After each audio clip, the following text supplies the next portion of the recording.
how can you tell that the person that's calling you is a scammer? My first experience, I have no idea.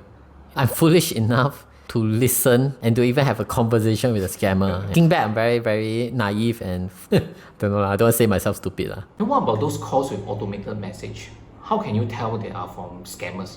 It's as if my life is not complicated or stressful enough. I still have to use my brain cell to differentiate whether this is actual a scam or not a scam. You receive a call before claiming to be your friend. While I'm working, I just received a call.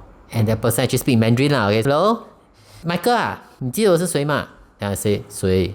那个咯，那个阿伯啊，那个哪个阿伯？那个咯，你不是不记得？哎呦，你不要跟我讲你不记得我。Then he'll keep on dragging. Hi everyone, I'm Terence. Hi, my name is Michael. The topic we are going to talk about today is scams. So do you think Singaporeans are easily scammed? I do believe portion of us can be easily fooled. I also believe that majority of that group of people belongs to a certain age demographic, like the uncle aunties, like the elders, However, for the younger generation, I think most of them are more well informed. So with that being said, there's still a possibility, of course. So what makes you think some of the elderly are more easily scammed? Why? 3 words. First, naive. Second, hopeful. And finally, greed. What do you mean by naive? For example, they actually believe like someone just give them a call telling them, hey, you just won $1 million, lottery prize. I need you to claim it.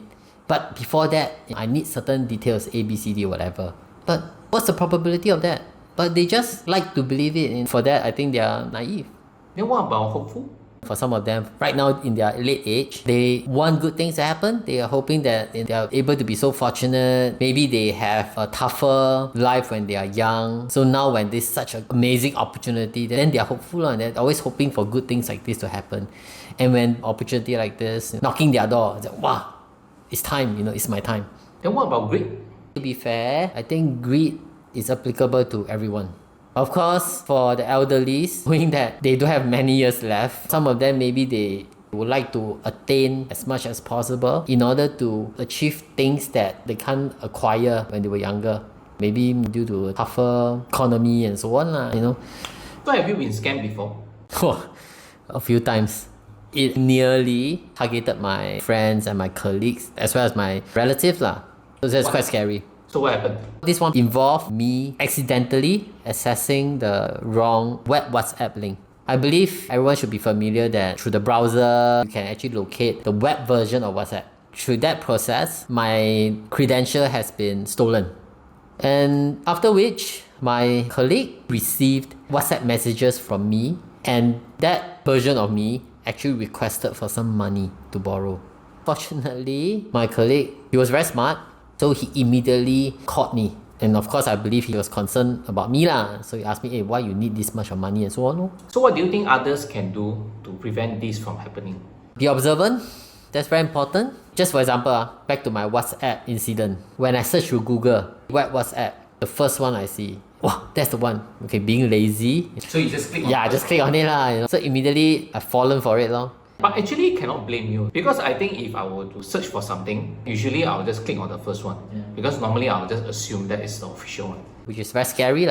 Through this incident, lesson learned, if you notice at times, right, like for example in the future, if you notice the link, you were able to discover there's some discrepancy.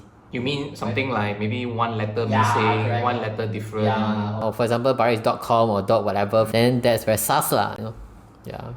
So did you inform the authorities after you got scammed? Oh yeah, definitely. So immediately I contacted the police. They assisted me, asking me some details, how the incident happened. So I shared all those information with them. I was immediately advised to change my login credential. Additionally, I believe right now, every application, they actually have this 2 or 3 step verification. So those were the additional measures that I took. So was the scammer eventually caught? 1 word, no. Oh, that's very sad. No, what I mean no is that I don't even know, who he or she is. But I'm glad to say the police got back to me and gave me advice of what the next steps to take, and also gave me some good to have information to prevent similar incident from happening ever again. So have you experienced phone scam before? it's like drinking water, It's so normal. Can you define normal? It's like the scammer seems to be more concerned about me than my parents. Call me multiple times a day. Even my parents don't do that. So I think, wow, I'm somewhat touched lah. So how can you tell that the person that's calling you is a scammer? Retrospective, my first experience, I have no idea. I'm foolish enough to listen and to even have a conversation with a scammer. Looking back, I'm very, very naive and don't know, I don't want to say myself stupid. So of course, subsequently, after reading some news articles, then I managed and thankfully I learned to be smarter. But as I mentioned, it still happened to me, right? Every day. I think it also happened to you, what? Yeah, it has happened to me before also. I also received numerous calls before. Yeah. I think one of the easiest red flag, right, is when you receive call from some China. Okay, I'm not being racist here, but from some like Chinese nationality calling, informing me that they're from the police force or whatsoever. Is that believable? I mean, they can do better.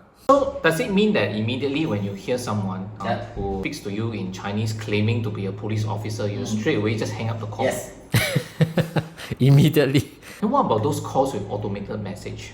How can you tell they are from scammers?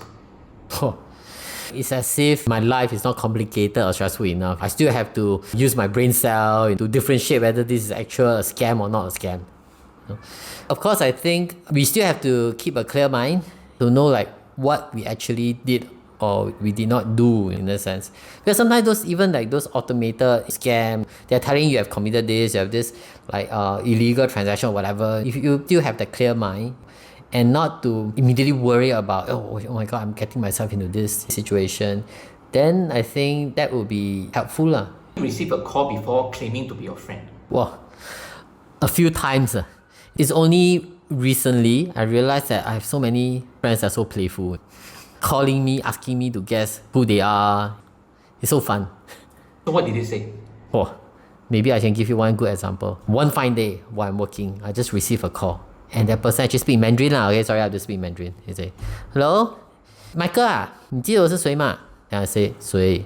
那个咯，那个阿伯啊，那个阿伯，那个咯，你不是不记得？哎呦，你不要跟我讲你不记得我。I mean, at times that person also sounds a bit like Malaysian, but I do have Malaysian friends a lot. Then he'll keep on dragging. Again, I'm very busy. I have a very busy schedule, and this is actually very irritating. And how to tell? The red flag is that person will never make the first move or take the initiative to identify himself. So eventually, he will become the one that you claim him to be. So what do you think your friend is trying to do?